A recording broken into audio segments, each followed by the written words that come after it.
Olá, família IBL e demais seguidores, passando para compartilhar mais um dos nossos devocionais. E hoje eu quero começar por um texto que se encontra lá em 1 Reis, capítulo 18, o verso é 17, a parte B desse verso diz assim: És tu o perturbador de Israel? Quem faz essa pergunta é o rei Acabe, ele faz essa pergunta ao profeta Elias. O profeta Elias, usado por Deus, fala de uma seca, um céu fechado, que não haveria chuva de maneira alguma. Então Acabe está vivendo as consequências disso, em virtude da sua apostasia, sua idolatria, em virtude de ter se desviado da presença do Senhor e ter ido pelo caminho da sua esposa Jezabel e pelos deuses que ela seguia. Então veio juízo sobre aquela nação, a seca, a fome, a destruição assolava aquela terra.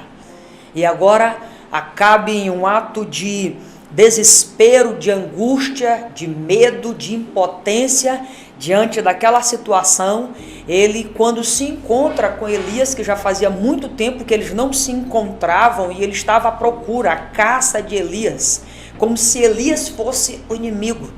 Na verdade, Elias estava despertando a consciência de Acabe. Aqueles anos de seca era como um sinal, de um despertamento na mente de Acabe, mas ele não conseguia ver os males que ele estava causando para Israel, para a sua própria família, para o povo de Deus. Então, quando ele encontra o profeta, ele diz assim: És tu o perturbador de Israel? E eu queria poder tirar algumas lições disso aqui e compartilhar com você. E a primeira lição que eu posso aprender com esse texto, com essa história, é que cumprir a vontade de Deus muitas das vezes vai te levar a um ambiente assim de dificuldades. Mas ainda assim é importante cumprir a vontade de Deus. Elias, ele estava também sofrendo em virtude daquela seca. Todos estavam sofrendo, inclusive ele.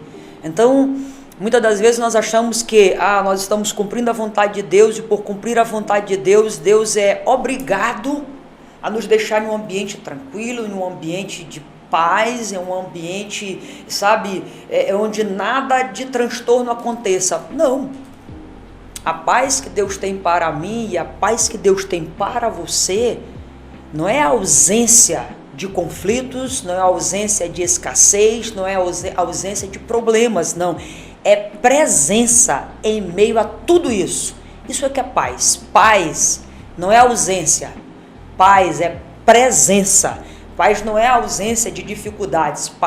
Paz é presença de Deus na nossa vida, para que a gente possa viver, seja qual for a dificuldade, viver na plenitude de que estamos cumprindo a vontade dele.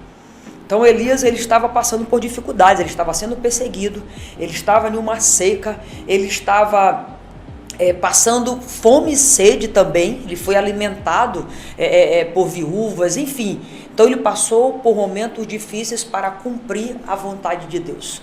Uma outra lição que eu posso tirar desse texto é que vale a pena ser fiel ao Senhor. Vale a pena ser fiel ao Senhor, independente das circunstâncias, das adversidades. Ser fiel ao Senhor é a resposta certa.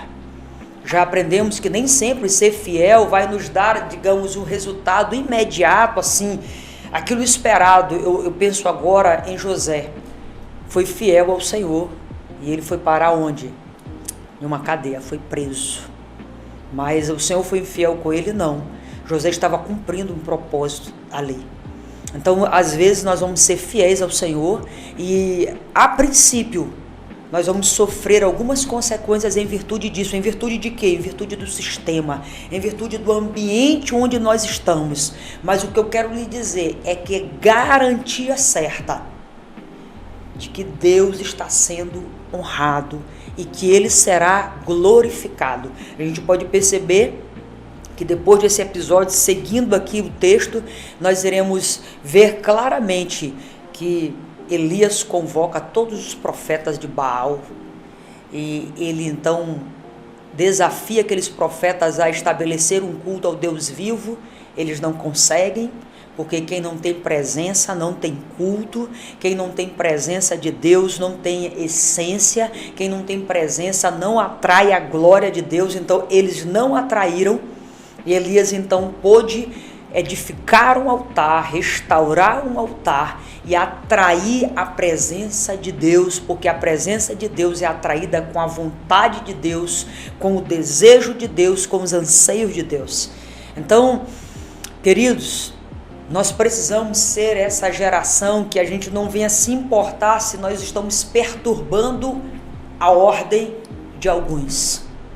Elias estava perturbando a ordem de alguns, mas Elias estava em completa sintonia com Deus.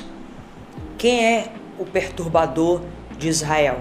Eu quero te desafiar no bom sentido a ser um perturbador nessa geração, a ser um perturbador porque você vai viver uma vida de santidade, a ser um perturbador porque você vai viver uma vida de um caráter fidedigno, a ser um perturbador porque você vai viver uma vida de adoração contínua, você vai viver queimando na presença do Senhor.